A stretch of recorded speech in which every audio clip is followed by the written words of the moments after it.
gammachuunatti dhagame yoo isiniif ibsu akka salphatti jechootaan hiikee hin danda'u. Maaliif guyyaan kun guyyaa addaa waan ta'eef guyyaa addaa waan isa godhu tokko tokko isiniif irra ba'uuf yaala. Duraan dursee garuu muummicha ministeeraa Itoophiyaa kataan kabajamoo Dr. Abiy Ahmed akkasumas dura buutuu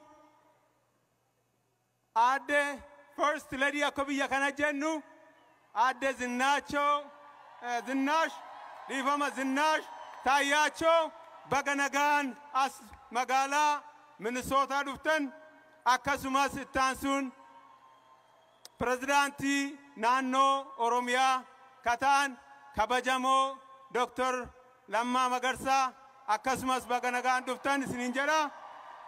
Ittaansuun namni asirratti simadhu nama waggaa dheeraa walirraa bannee walin argine Dr. Warqinee Gabayyoo ministeera hajaa alaa baga yeroo duraatiin Minnesota dhuftan isiniin jechuu barbaada.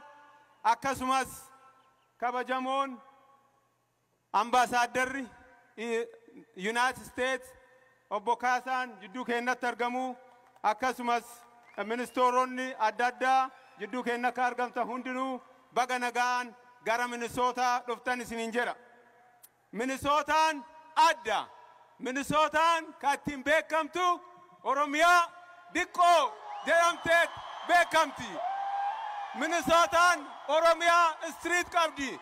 Minnesotaan qabsoo qeerroo keessatti, qabsoo faannoo keessatti, qabsoo biyyaa keessatti olaantummaa guddaa hawaasota naannolee isteet adda addaa jiran waliin qabdi.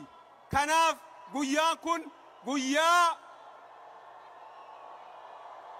guyyaa addaati.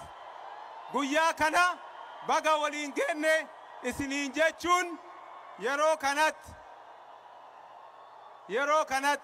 aansuun kan asirratti isiniif afeeru yoo keessummaa keenna kaadha jidduu keenyatti argame asitti afeeru gammachuu kanan jennetu natti dhagama. Gammachuu akkasii argachuun yoomiyyuu deebee waan dhufu natti fakkaatu. Akkuma isin hundinuu beektan pirezidaantiin naannoo Oromiyaa geegessummaa qofa utuu hin taane onnee guutuun jijjiiramni kun akka dhufuun ka godhan keessaa tokko. Kanaaf yeroo kana pirezidaantii naannoo Oromiyaa kabajamoo Dr.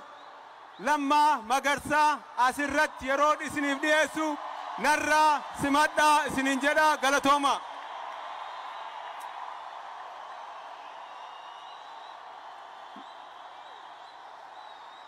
ሚኒሶታ የምትታወቅበት በብዙ ነገር ነው። ሚኒሶታ ልዩ ያደርጋታል። የዛሬው ቀን በጣም ልዩ ነው። የዚህ ዝግጅት ኮሚቴን በመወከል ከየቦታው የመጣችሁ ሁሉ እንኳን ለዚህ ቀን ደረሳችሁ፣ እንኳን በዳና ወደዚህ መጣችሁ ልላችሁ እወዳለሁ። ይሄ ቀን ሊደርስ የቻለው በእናንተ ስራ፣ በእናንተ ትህትና፣ በእናንተ ሌት ተቀን በማስራትና ለሀገር ጉዳይ በማቆርቆር ስለሆነ ይሄ ልዩ ያደርገዋል። ሚኒሶታ ለመጀመሪያ ጊዜ የመጡትን ክብር እንግዶቻችን እንኳን ዳና መጣችሁ ልንላቸው እንወዳለን። በመቀጠል እዚህ ላይ የሚያቀርብላችሁ እሳቸውን ስም ስጠራና እዚህ ስቴጅ ላይ ሳወጣ ይህን እድል በማግኘቴ ከፍተኛ ደስታ ነው የሚሰማኝ። ክቡር ፕሬዝዳንት ዶክተር ለማ መገርሳ ለለውጡ ያመጡት ትልቅ መስዋዕትነት የተከፈለበት ስለሆነ በትልቅ አክብሮት ለእናንተ ልጋብዛቸው እወዳለሁ። በዚህ ሰዓት ዶክተር ለማ መገርሳ የኦሮሚያ ፕሬዝዳንት መጥቶ እንድናገሩ በትህትና ጋብዛለሁ። አመሰግናለሁ።